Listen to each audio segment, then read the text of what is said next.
Bonsoir, bonsoir, bonjour. C'est Congo News 24. Bande Konanga, comme toujours, avant de commencer notre émission, nous disons merci à Dieu. Nous disons merci à nos chers abonnés et téléspectateurs qui nous suivent partout dans le monde et en RDC. Bande Konanga, point lelo, et ça somme parce que, surprise, oyo fatia zo la peuple. À la une, état de siège. Et notre bombe des ADF à Beni. Bandeko, premier point d'abisso, Eza Oyo et Salamine à Beni. Alors, va découvrir un géant avant même exploser. Alors, tu développes ensemble. Deuxième point, Bandeko Rangai. Dossier, il y a Matata Mponyo. Vérité sur arrestation ya Matata. Nasi biso nyosto yoki partout l'info était Sénat a livré Matata. Alors Bayati a expliqué pourquoi a livré Matata Mponyo. Alors toko expliqué binango bandigambo oyoka oyo Bayati a lobi. Pe toko développer ensemble. Troisième point chez téléspectateurs. Fatin Koloba surprise. Bande que l'ordonnance a été lue à la télévision nationale congolaise. Toza mena na maman à la tête et à la banque centrale. Bande ko sobo landi choix oyo boko. Là to ko expliquer mboloba voilà. Donc à koki pena na place. Bon comprendre kazaki na Fonds monétaire international. Et ça ko yim dans émission pour oyo oba bengaka un bon show. Voilà. Yangwana ba Congolais, tous un vrai président. De l'autre côté, makaba visa, yango depenza, mute revese pena mutombo. Yaba carte visa. Ndenga zai kopesa yango. Alors makambo ebele yendele ngai. Alors toko développer ensemble. Alors, bande konanga to comme na premier point d'abso état de siège. Bande ko koto yo ordonnance, koto don état de siège peso salama solo. Alors, ADF a comme un problème sérieux.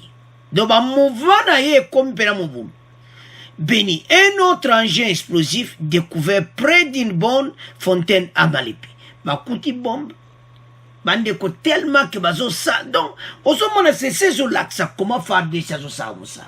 Bande ko un grand travaux. Partout baza. Ba pesi ba consigne partout. Que so bo monika ke loko bo benga mbala moko simba yango.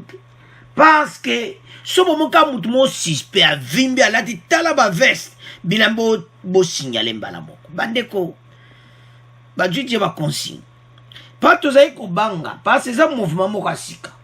Mais, il y a un dima faire des. Bah, s'adapter mbala moko na makamba bombe.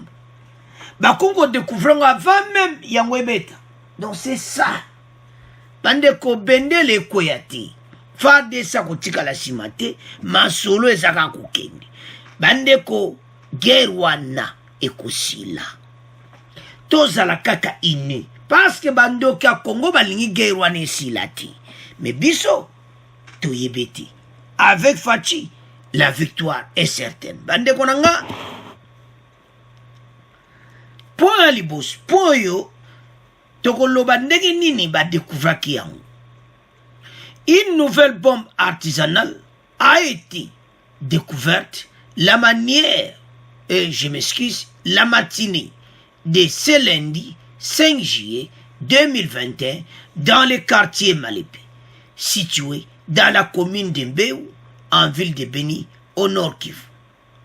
Alors, Bandekou Beni, un autre engin explosif découvert près d'une bonne fontaine à Malepi. Bandekou, ceux qui ont travaillé, bazo sala musala, ils ont senga peuple à la cima. Peuple a béni so bozola de mission bola la pongiti bota la mutunyon so bozala ki dibati parce que avec aide na bino fa de sa koki ko sala be exploit moko pe gerwana toko yokesi et ça défi mo makasi parce qu'il y a des ADF baza confondu na kati ya peuple bandeko bakangi ebele. Donc ADF a combiné dans na kati ya peuple mélangé tout ça mais baokanga bango. Nason Mourara, communicateur de la PNC, commissariat urbain de Béni, indique que cet engin explosif a été installé près d'une bonne fontaine par des inconnus et a été découvert en premier par les habitants qui étaient en quête de l'eau. Ces derniers ont vite alerté les services de sécurité qui ont procédé à sécuriser l'endroit et désamorcer systématiquement la bombe pour prévenir les dégâts. Alors, bandeko, Fardesa Salama Solukito. Tolanda, extrait où il y a bombe, bon, tu continues mission à biso.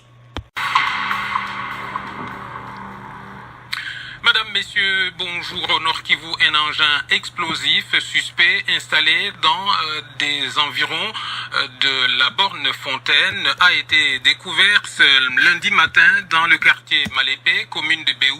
Du coup, les habitants et les services de sécurité ont été alertés pour le désamorcer. C'est ce que nous explique à Béni André Kitenge. C'est aux petites heures du matin que les habitants du quartier Malépé ont découvert cet engin placé sur la borne Fontaine. Cette situation a provoqué la paralysie des activités dans cette partie de la ville et un déplacement des habitants aux alentours du lieu pour des milliers jugés en sécurité. Les autorités urbaines sont descendues sur les lieux accompagnées de certains experts du service de lutte anti-mine de la MONUSCO pour se rendre compte de la nature de l'engin. Après examen, l'engin suspect a été désamorcé sans risque et acheminé par ces experts pour analyse. Rappelons que cet engin découvert ce matin dans la ville de Béni est le 6e à être installé par des hommes inconnus dans la ville. Les autorités de la place ont profité de l'occasion pour appeler la population à la vigilance en cette période où les présumés rebelles ougandais d'ADF ont changé leur mode opératoire. Alors, bande konanga tolani message voilà parce que ADF va changer le système na bon de travail. Ba monete ba reverser bango bata bazambala ba na système siko ya be explosif. Mais EDC ezamboka onzambe alingi biso. Bandeko moi ba ressources au phare de Sazanango pe musalo bazo sale fo kumisa bango. Parce que ndenge batiaki bombwana tontoyo ka dernier des dégâts yibana bato bakene ko trouver ango en quête de l'eau mbala mo ba écoute découvrir ba population moto ba moni yango population bozala misoga bo tala partout na ba coin bandeko peuple assez à comprendre même dans des écoles parce que rentrée scolaire ezongi bon mon a travail à faire d'ici rentrée scolaire ezongi na ba place au bana bazai kotanga te pour la sécurité na bango malgré ba bote bele pe bazaka ko ba mais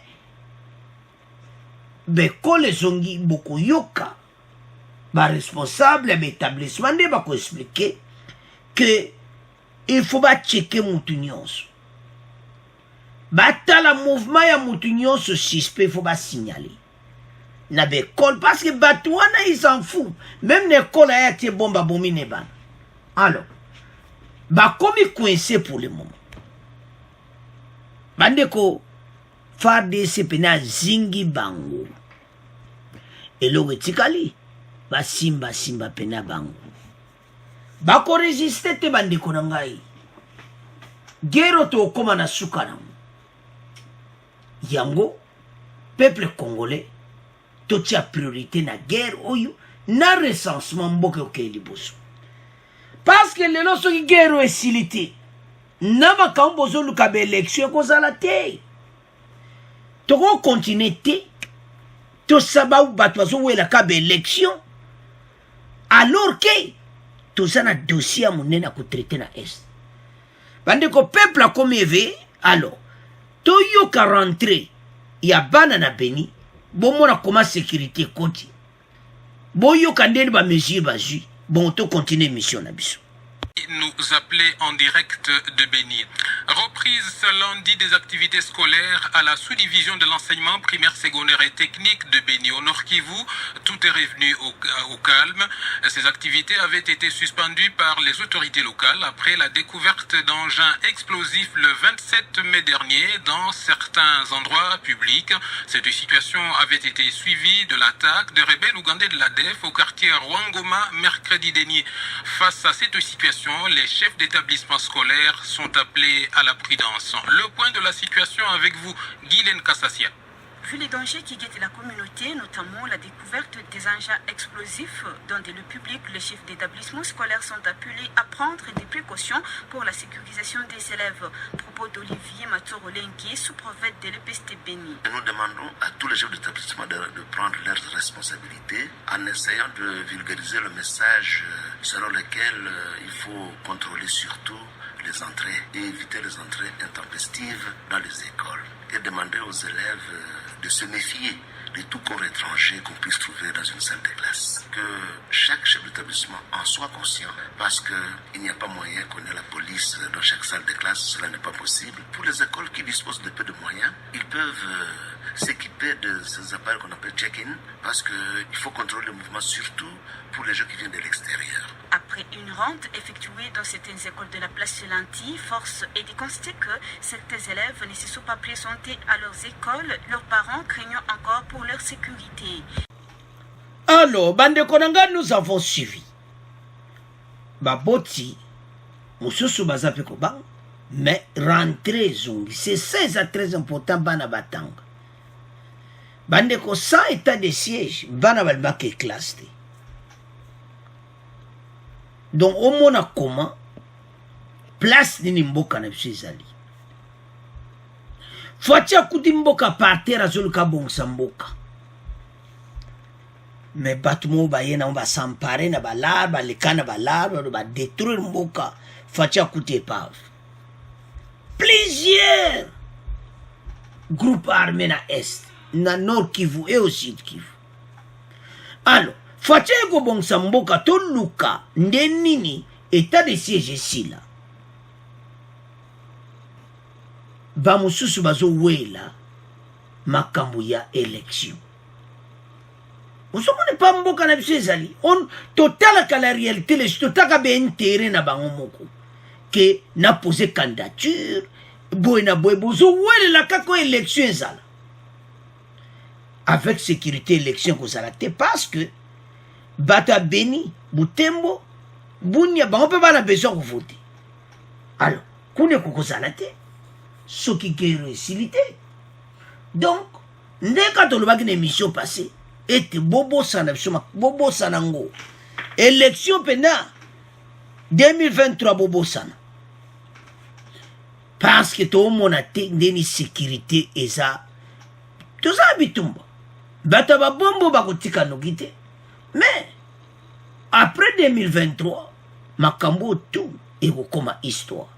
Parce que, tu aussi ça ADF, FADC Azana Bibundeli. Et l'autre, c'est une multiplication. Il est effectif, les Fatiatine qui est effectif et belé kuna. Et puis, FADC Osa Moussal Netulanduan. Dans des écoles, nous avons suivi, dans des écoles, batie na nini mwa cheki pona kutala batu kutese mutu soki mutu aleka na libende eleli do pado ba arme pena sali musana donc tabatie ba pare wana cheki donc elapsi ke mutu mota kokota na bom na kate école et c'est impossible parce que bato baza capable à salaire. Alors ba lui baza la vigilant police à Luana, mais bah cause à la partout. Donc il y a un moni responsable établissement va passer message nan. Donc surtout l'année qui biloko a chekinde to landina extrait wana biloko a chekine za boso monate ndeni mboka etambulaka. Donc mboka na biso ko bonga. Makambo yo ekosila mais toujours senga na ba congolais. Tout élément. Je suis FADC Bendele Koyate Bandeko Tokolonga banguna Congo balingi te guerre esila mais bakozala na grand échec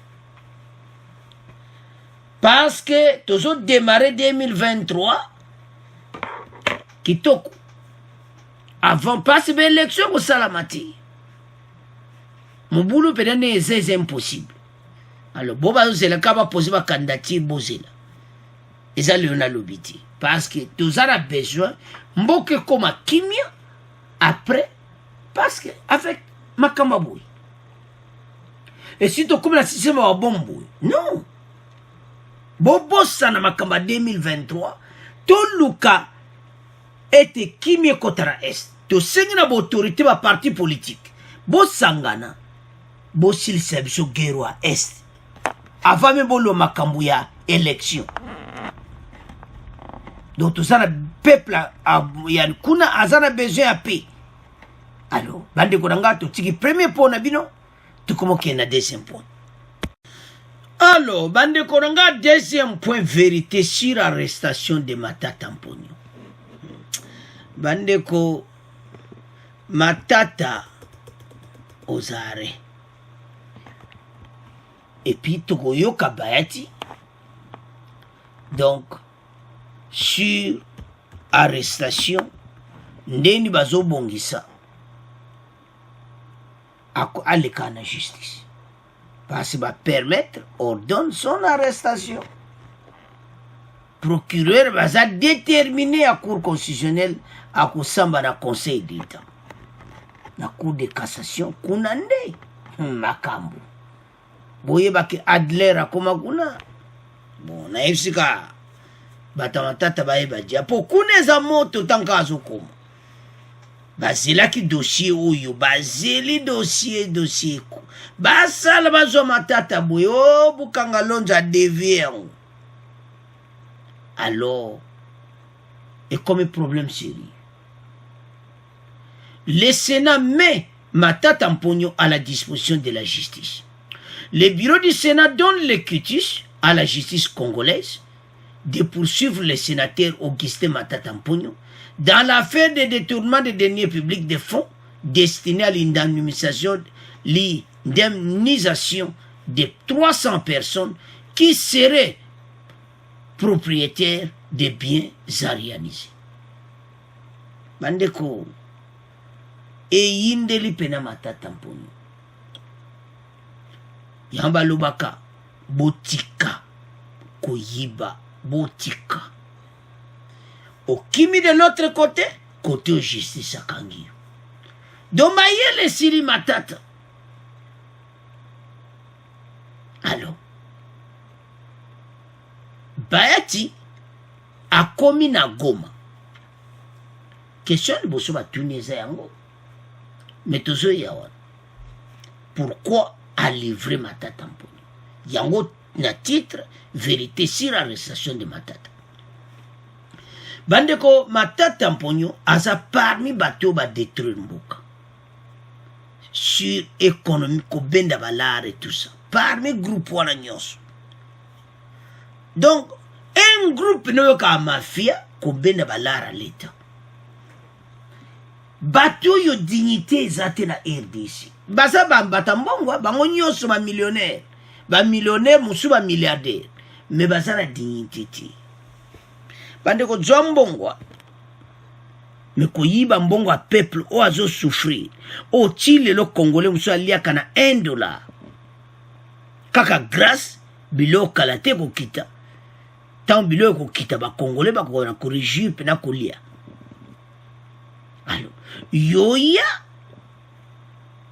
ko détruit ba mbongwa peuple.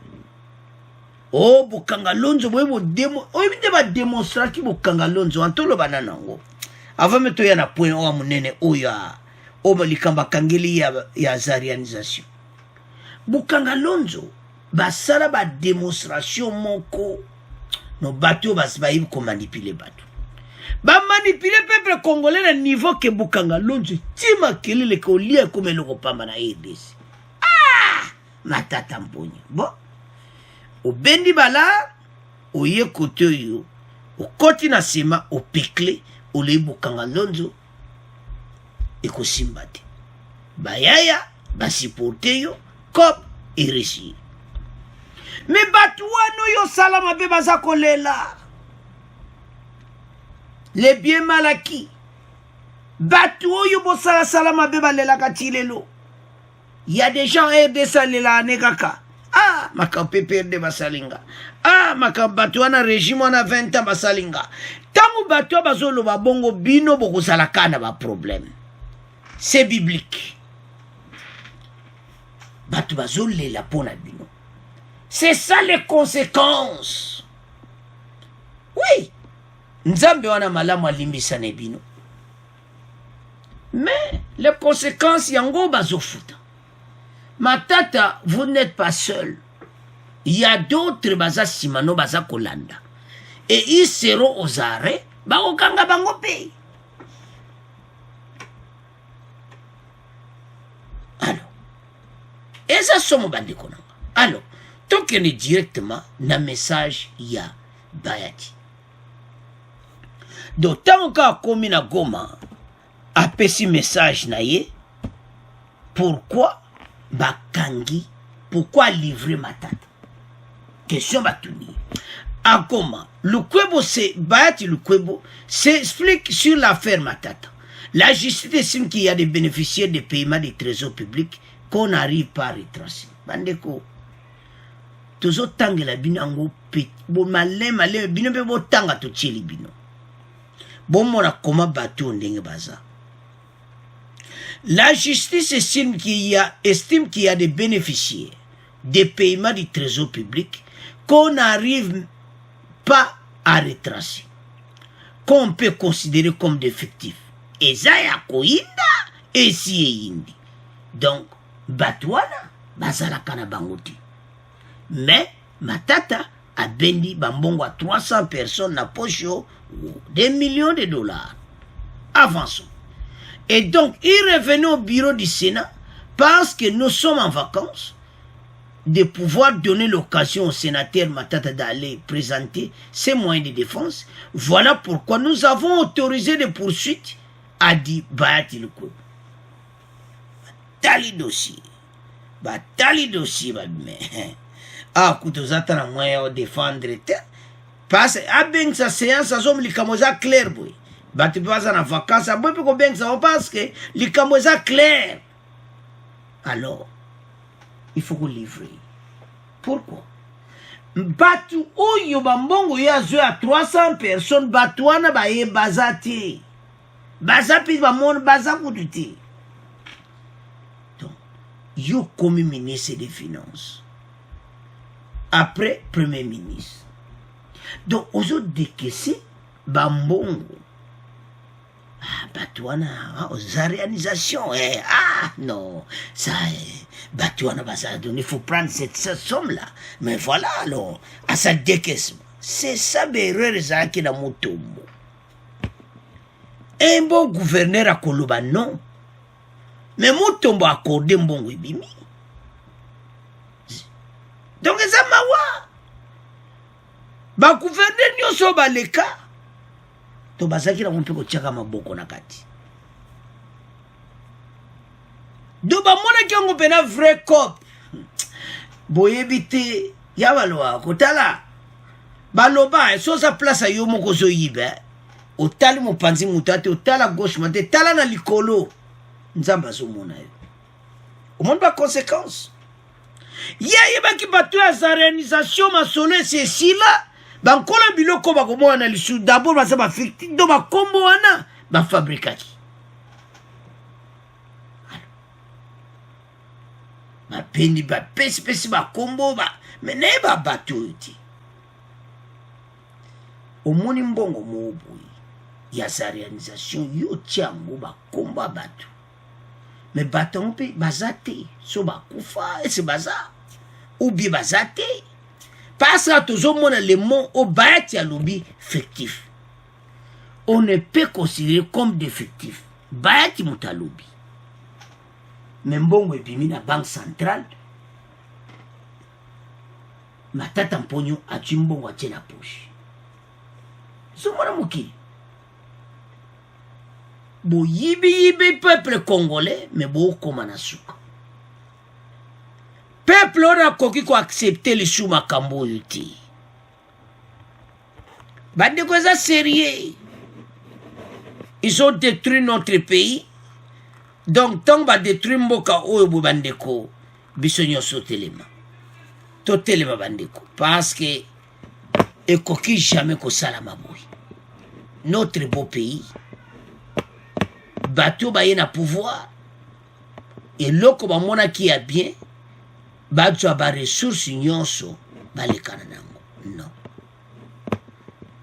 Peuple congolais mawa. Yantoje Sabino bande konangai. Soutenons notre président de la République. Yende mutaye na makambo oyo ya corruption sila na mboka. Bande ko so corruption sila ya makambo ebele mboka kozala développer. Facha zo changer mboka bande ko. Banque centrale ya RDC eza ya koningana.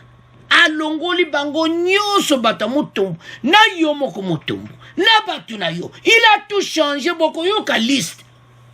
Ba administrateur la banque centrale, ba vice-président, tout le monde libanda. Alors, ba tibo ya sika, ba ko travailler na mama na biso. Nzambe. Il fallait que ça la bonne. Mama Malangu Kabedi. Aeko sili samasolo. Alors, c'est ça, mais toujours à la pointe. Parce que pour la banque centrale, les airs à dans des missions. Mais tout bébé ça monte toujours. Alors, bah ma tata en pognon, bah comme ça qui RDC le quoi ligable. Banque centrale le quoi ligable. Wana biso tozomo na dossier wana. Mais ba dossier zebele kona na justice. Eza mbukanga lonje kozonga. Parce ba senga ki ba mba boya ko pesa yi. Dossier na ba boya kyango ezaku. Dossier à 300 personnes bien. Alors, qu'est-ce qui va se passer? Allô, bonjour, monsieur Matatampoyon. Oui, bonjour, alors. Vous connaissez ces gens? Les 300 personnes. Vous avez décaissé les montants. Batouana Bazar, wapi. Et voilà, et tout ça. Mais voilà quoi? Les 300 personnes. Où sont ces gens? Bandeko. Fictif. Zomana. Mboko etambula na système kaka affectif. Bakisanga ngana bakisio na bendi bala. Aucune arme fictif. A bakisi batu ba bile bakisi ba bendi bala. Aucune fonction publique. Ba bakisi batu. Ozomona te partout ba arrestation nyonso. Aucune ba konga. Y'enseignement supérieur. Kaka ba fictif. Donc, système que au Tchebato Bazalakate, au Bendibalara Congo, au Lekana. Mais d'une part, ces peuples ont souffert. Bandeko bateau, yo bazo futa. Ils paieront ça. Et comme étant, bangotou, pavillon 11 et c'est là-bas. Caméré. Tu es ça que Zala à l'aise. Au Gosaba, vraiment, massa, bosaba, ma solo, binoto, ba docteur, bazoya. Ba ba livre na kata prison. Oh, vieux matata pogno. Ah, ça n'a pas vu 11. Allez, mbalamo va koti kuna. Ba petit wana na bayaka na 2h du matin. Yo koka. O piqué ba crise ka mukola boso okota. Alo bande konanga, to kumotika 2h pona bino, matata pogno kala tenzela makala. Mais problème otontoloba. Eza lokola mutonti. Ba surveiller malamu eko bato matata pogno akimi. Parce que comme un système bata perdu. Bazo kimi se batuna bango. Alors bata deuxième. Peuple congolais lobi ceux qui m'attendent en pognon à kimi. Deuxième bozana problème. Peuple a koya kotuna bato bazo kima ndengeni. Alors peuple a kote le mela bango. Alors bande konanga et comme temps to tiki deuxième point na bino to mo ke na troisième point. Alors bande konanga to komina ovaloba la grande surprise. RDC na biso mboka kitoko mboka oyo so tango ko bonga mutu nyonso aza dans la fierté ba base ebandi kosala eloko yango nde moto etikalaki yango oyo oyo ka bakongole yango elo ni faci ezozanga mpo alongola gouverneur ya banko malemi faci azomona moto akotya te bandi boye mpa mama bauta ozwa mama oyo bolanda na ye swa tokotangela bino bazwi ye mosika donc bandeko aza moto oyo asali mingi na Fonds monétaire international azaki envoyé na Afrique de l'Ouest. Elle travaillait là en compte ya azali banda RDC faci abanika koluka nasi na Fonds monétaire international babime yo ozoluka toza na mutu na yawa boza mutu na nga nous avons toza na Malangu Kabedi aza fonctionnaire na biso ya FMI et travaille à l'Afrique de l'Ouest et tout ça bandeko yango tozoyesa bakongolais tala mboka RDC batamayele baza bakongolais baza partout. Alors bandeko na nga faci atamboli aye kodécouvrir mama oyo bandeko eza nomination moko toko expliquer yango pas parce que bandeko eza changement ya mboka makambo komi kitoko. Le président de la République Félix Tshisekedi a nommé ce lundi 5 juillet Malangu Kabedi Mbouyi gouverneur de la Banque centrale du Congo. Elle remplace à ce poste Deogratias Mutombo, qui est nommé président du conseil d'administration de l'autorité de régulation des assurances. Yé Akena Makambo Assurance. Dieudonné Fikiri et William Pambou sont nommés vice-gouverneurs de la BCC. Sont nommés administrateurs de la BCC les personnes ci-après. Thomas Bateteli, Bole Kilinga, Prince Leta Katumba, Kasacha, Luinza, Elongo, Kiyeye et Georges Mbouyi, Ilema et puis André Wemeso. Bandeko zo kombaki ba fatia kombi nyonso ba administrateur nyonso ya Mutombo boke na yi. Tout le monde balongwe. Adui yemo Mutombo kene na assurance. Bandeko tambo yoka histoire mama obo comprendre boluba mais oyo recherche fatia ki kosala. Bandeko institution Banque centrale au lelo tokumoyo kakaboui. La Banque centrale du Congo a été créée le 30 juillet 1951. Wana toujours indépendance. Elle est une institution publique de la RDC qui a comme mission de maintenir la stabilité monétaire du pays. Pour bon on a besoin de la stable. Il faut Banque centrale pour maintenir la base économique. Mais ezaki na maboko bato bazo piller mboka pendant les 18 ans. Eza mawa. Banque centrale kokina ba mama ya boyi.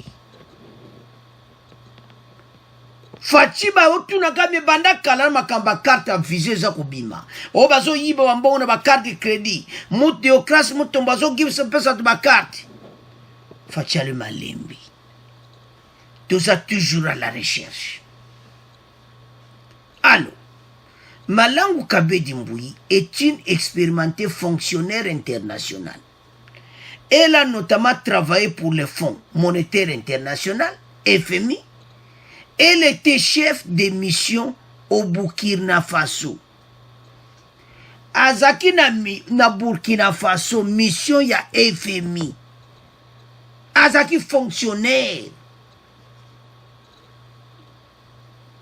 Il y a Fonds monétaire international.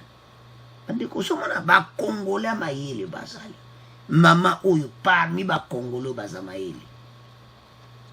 Fonds monétaire international, maman azalaki donc azo travailler azaki chef de mission au Burkina Faso. Elle est la première femme gouverneure de la banque. Elle remplace Mutombo, qui est en poste depuis 2013. et puis akoti wana balongoli bata mutombo nyonso bakotikala te, tout le monde libanda. Alors mama Malangu Kabedi a remplacé azana tâche ya musala munena kosala, parce que place on eza place bamiyi baza kotobola bapoche ya biso. Ngana yo ndeko na nga totambo bapoche vide, bakongole na RDC baza kosouffrir. Mama oyo aye kobambango bamadusu nyonso. Et puis elle fera ça. Elle a l'expérience de travailler dans le Fonds monétaire international. Yango bandeko ebele bozali kakutuna. Tato ya kolongwa mokoni. Tato ekomi temps. Bako renouveler sous mandat na eti. Akende. Parce que Fatia za oluka mutu. Tana ese kokaki. Fatia était à la recherche. Nana ko remplacer. Bande ko ko remplacer mutu neti ba mutombo umeli. Il faut tia mutu mo ba mona ke Fatia pena yibi masulu. Oyo pene zo laksa ke président wa ye musala. Akio nommé n'importe qui te. Wapi Fonds monétaire international. Eza ya koinda esi indi. Alors tola na extrait oyo bon to continue mission na biso. L'ordonnance numéro 21-036 du 30 juin 2021 portant nomination d'un gouverneur, des vice-gouverneurs et des administrateurs de la Banque centrale du Congo. Le président de la République, au terme de cette ordonnance, sur proposition du gouvernement et le Conseil des ministres entendus, ordonne et nommé gouverneur de la Banque centrale du Congo, Madame Malangu Kabedi Mbouyi. Sont nommés vice-gouverneurs de la Banque centrale du Congo les personnes dont les noms ci-après. 1. Monsieur Dieudonné Fikiri Alimassi. 2. Monsieur William Pambou Pambou. Article 3. Sont nommés administrateurs de la Banque centrale du Congo les personnes dont les noms ci-après. 1. Monsieur Thomas Batetele Bolekilinka. 2. Monsieur Prince Leta Katumba. 3. Monsieur Alain Kahasha Ntumwa Ntariba. 4. Monsieur Louis Nsa Elongo Isemoli. 5. Madame Eliane Munkeni Kiekie. 6. Monsieur Georges Chilenge Chamboui. 7. Monsieur Jean Nsele Ilema. 8. Monsieur André Wameso Kwa Loloki. Bande ko nomination ka lere koi na bato opposition. Na bo mwe batanga kombo ezati. Mutu nyonso munoko polele. Bakamwe. Bande ko Fatia sali likambo oyo Congolais nyonso mutu nyonso atalika babi. Olo bani. Sans critique. Babi openda. Donc mutu ba nommé pena koki na place wana. Bande ko envoyé spécial, il y a Fonds monétaire international au Burkina Faso. Azaki li banda mboka. Alors, tant Fatia nommé, alongoli ba administrateur nyoso kabila tiaki. Tout le monde.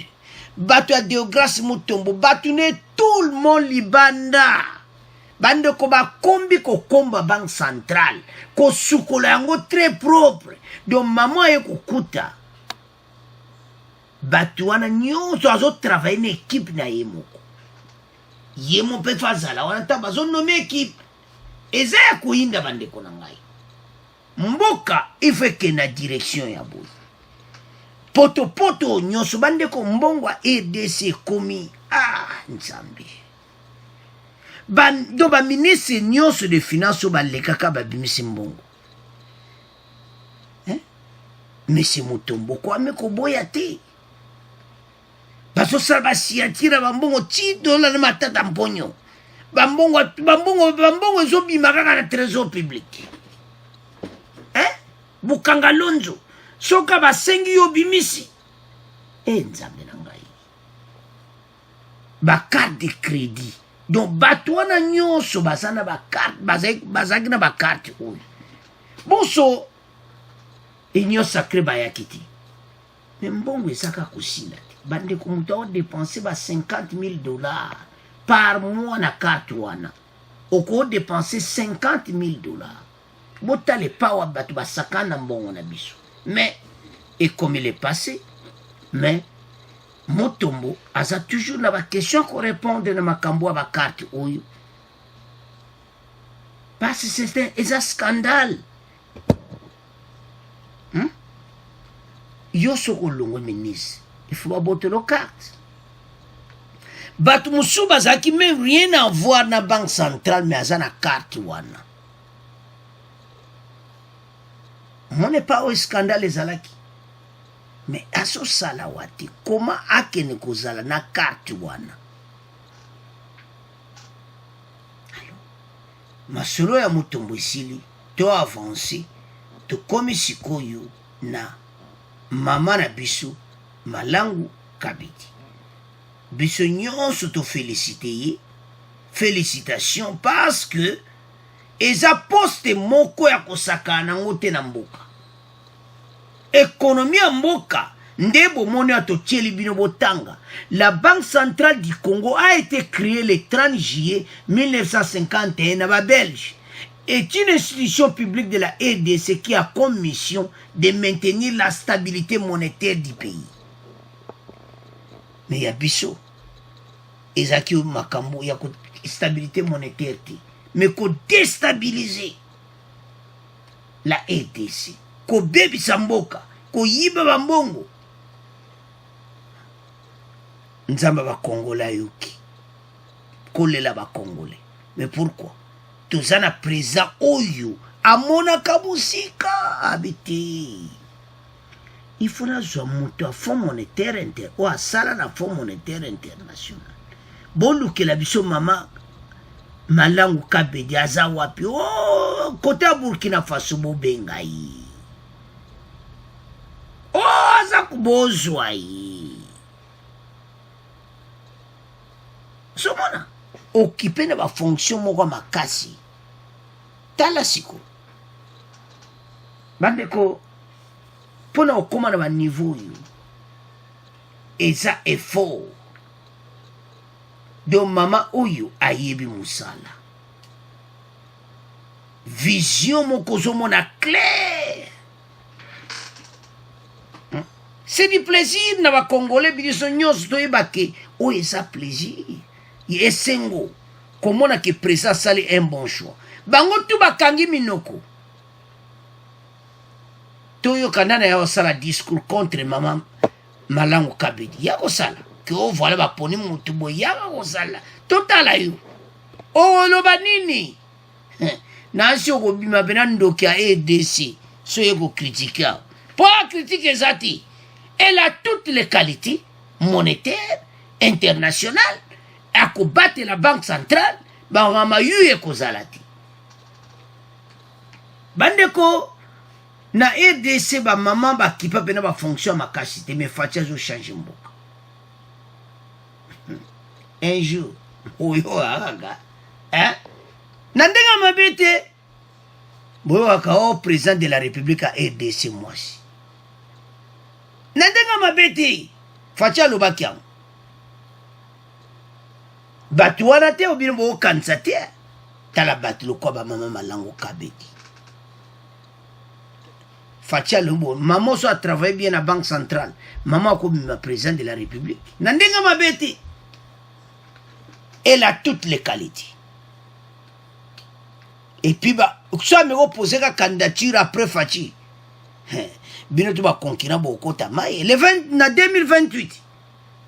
Maman a tia libaya. Bino tubo koye pas ça na soutien moko ya likolo